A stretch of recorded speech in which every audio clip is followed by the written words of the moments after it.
to our channel by clicking the subscribe button. Click the bell button and enjoy the latest uploads from our channel. Kothari खानदान पे ही उठा दिया अनुपमा ने बड़ा सवाल, बजा दिया मोटी बा और पराग कोठारी का बैंड। नमस्कार दोस्तों, स्वागत है आपका आपके अपने चैनल हंग्री स्पिरिट्स में। हंग्री स्पिरिट्स देख रहे सारे दर्शकों का मैं अंजू शर्मा दिल से स्वागत करती हूँ। बहुत ही बड़ी चीज लेके आए थे दोनों माँ बेटा। ख्याति तो बेचारी अनुपमा की ही फॉलोअर दिख रही है, वो तो खड़ी है और दिख रहा है कि बार बार वो अनुपमा की बातें सुन के सिर्फ और सिर्फ इम्प्रेस ही हो रही है। उसको पता है कि उसका पति भी गलत है, उसकी सास भी गलत है।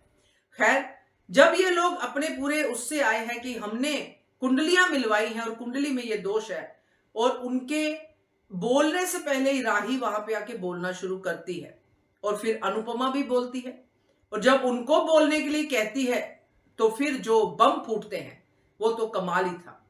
तो बात करते हैं इस सीन के ऊपर। पहले वही निवेदन, जिन्होंने अभी तक चैनल को सब्सक्राइब नहीं किया है कर लीजिए, साथ में दोस्तों बेल आइकन दबाइएगा ताकि आपको हमारे वीडियोस के नोटिफिकेशन मिलते रहें। अनुपमा के पास हर बात का जवाब था, क्योंकि जवाब है।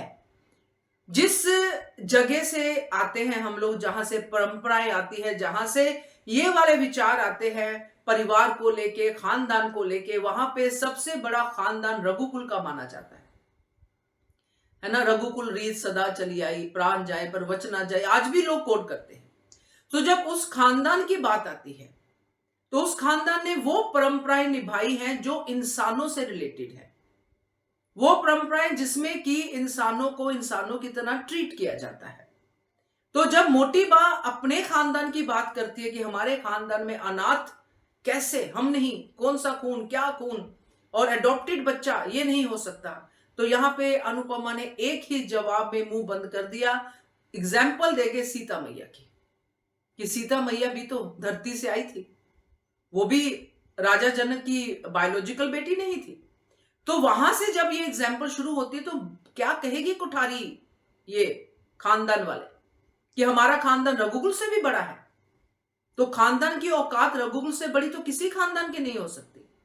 तो जब वो इतना बड़ा जो है एग्जाम्पल सेट कर सकते हैं तो आपकी क्या औकात है।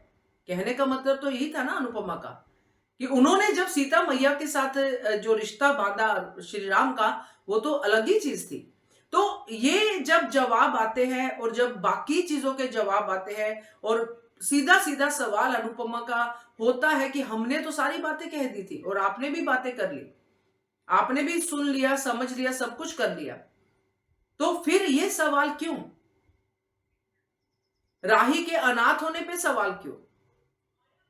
एक एक सीन में जो भी डायलॉग थे अनुपमा के बहुत अच्छे थे, मगर अनुपमा के किसी भी डायलॉग का इन पे असर नहीं हुआ। इनको सिर्फ बैंग बैंग हो रहा था कि ये हो क्या गया, कि हम करने क्या आए थे और ये हो क्या रहा है। हम तो सिर्फ कुंडली की बात कर रहे थे, ये तो लड़की ही अनाथ निकली। मां सीता की एग्जाम्पल से भी इनको कुछ समझ में नहीं आया। इनको सिर्फ ये समझ में आया कि हम अब लाजवाब हो गए, हमें अभी कुछ सूझ ही नहीं रहा। तो ये सब कुछ जब होता है दोस्तों, क्योंकि जब अनुपमा कहने पे आती है तो अनुपमा के पास लॉजिक भी होते हैं, सब होते हैं। मैं पूरा सीन नहीं बताऊंगी, आपने देखा है, मगर बैंड जरूर बजी है इन दोनों की, मां बेटा की, क्योंकि खुद शादी फिक्स करके, खुद जोर डाल के, खुद पहले शगुन देके आज कुंडली लेके भाग रहे हैं, तो ये तो इनके ऊपर तमाचा पड़ना ही था। तो प्रेम ने नहीं बताया इनको तो इनकी गलती है भाई, इनकी तफ्तीश में ये सब बातें नहीं आई तो इनकी गलती है। तो ये बहुत बढ़िया सीन था, आज का मजा आया। क्या कहते हो आप इसके बारे में कमेंट कीजिएगा। देखते रहिए channel hungry spirits. Thank you so much. To our channel by clicking the subscribe button.